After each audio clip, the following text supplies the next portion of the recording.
War II is simply the most destructive, terrible war in all of human history. And it will dramatically transform America and the world. Now, this is an American history course, so we're going to focus on World War II from an American perspective. And in America, it will change the role of government, women, industry, and America's role in the world itself. We will abandon isolationism for good at this point, and from here on out, from December 7, 1941 to the present, America will become the major player in foreign affairs around the world. Pearl Harbor had united the country behind the war. Most Americans did not want to get directly involved in the war on December 6, 1941, let's say. But of course, after Pearl Harbor, virtually every American believed America had to get involved. And after Pearl Harbor, millions of American boys, or thousands, maybe hundreds of thousands, will run out and try to sign up for the war. Both my grandfathers did. America's primary function in the war will turn out to be containing the Japanese. 10 hours after Pearl Harbor, Japan attacks the Philippines using their superiority of air power.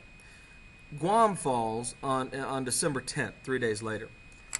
Wake Island and Hong Kong are also attacked.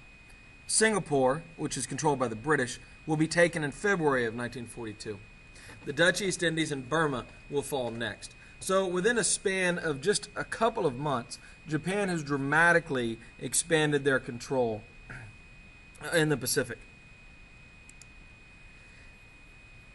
The Philippines will be attacked by land on May 6th of 1942.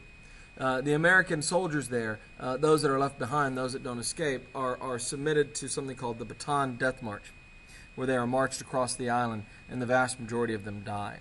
The American commander in the Philippines, General Douglas MacArthur, will promise that he'll be back. I said to the people of the Philippines whence I came, I shall return. Tonight, I repeat those words. I shall return. Nothing is more certain. Despite MacArthur's confidence, things look really bad for America at this time. America, of course, plans retaliation, and MacArthur will begin a process of moving up from Australia to New Guinea and towards the Philippines on his way to take the Philippines back. We call this island hopping. Chester Nimitz will lead a second fleet that heads out of Hawaii, heading due west, and the plan is for the two to meet in Japan. If you look back here on this map, Nimitz is coming from Hawaii over here on the west, and MacArthur's going to be coming from the south, and they plan to meet up in Hawaii. The Battle of the Coral Sea, which is fought on June 7th of 1942, the day after the Philippines is taken, off the coast of Australia, is a draw. But in many ways, it's a vital battle in the process of World War II. For one thing, it was assumed that the Japanese Navy had complete superiority over the American Navy after the disaster at Pearl Harbor. But what the Coral Sea will show is that aircraft carriers are the key piece of technology in this ocean war. The battle will basically be the two sides aircraft carriers sending planes out to try to find the other fleet and attack it. And because remember, America's aircraft carriers were not at Pearl Harbor, America has its full complement of that particular type of ship.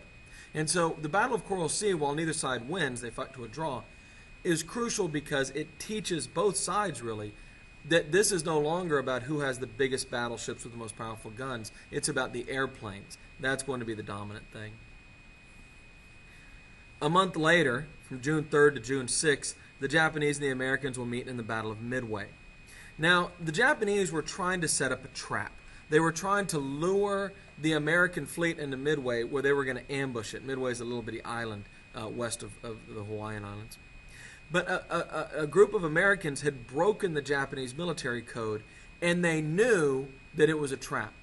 And so they are going to try to turn the Japanese trap into a trap. They're going to try to ambush the ambush.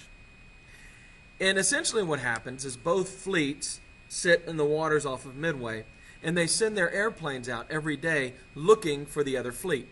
And it's simply a game of who finds the other fleet first, kind of like the classic game Battleship. And in a lot of ways, America just gets lucky, and our airplanes find their carriers before their airplanes find our carriers. The Japanese will lose 4 carriers at Midway. The carriers are large, expensive ships. One of them is an enormous amount of resources. America loses 0 carriers. And this is the turning point in the war in the Pacific. And in a lot of ways, we just got lucky. But getting lucky at Midway will turn the Pacific from a situation where the Japanese are the dominant military force in the area to where the Americans are. This is one of the major battles of the war. The Battle of Midway was where everything changed. We broke their codes and their plans were clear. Most of our fleet was waiting for the Japs to show up, ready to get revenge for what they did to us at Pearl Harbor. We had 3 carriers there, the Enterprise, the Hornet, and the Yorktown. To back them up, we had 8 cruisers and 17 destroyers. But the Jap fleet was awesome. They sent 6 carriers, 7 battleships, 14 cruisers, and 42 destroyers. Against their fleet, ours looked insignificant.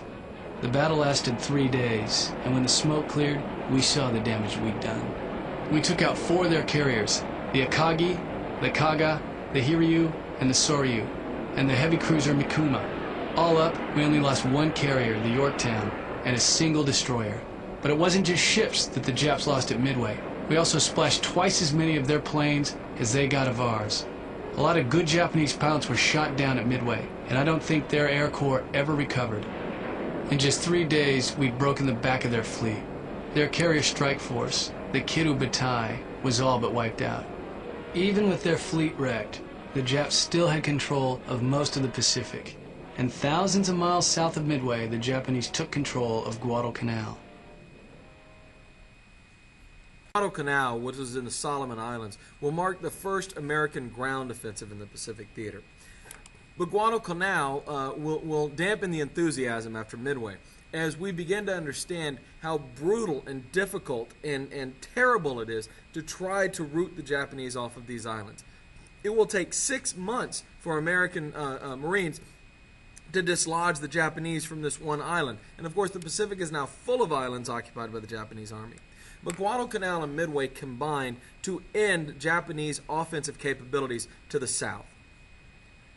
It will also lead America to begin an island-hopping campaign, where we just take one island and then the next island and the next island like stepping stones on the way back to Japan. And of course, for MacArthur, on the way back to freeing the people of the Philippines, who he had promised he would return to.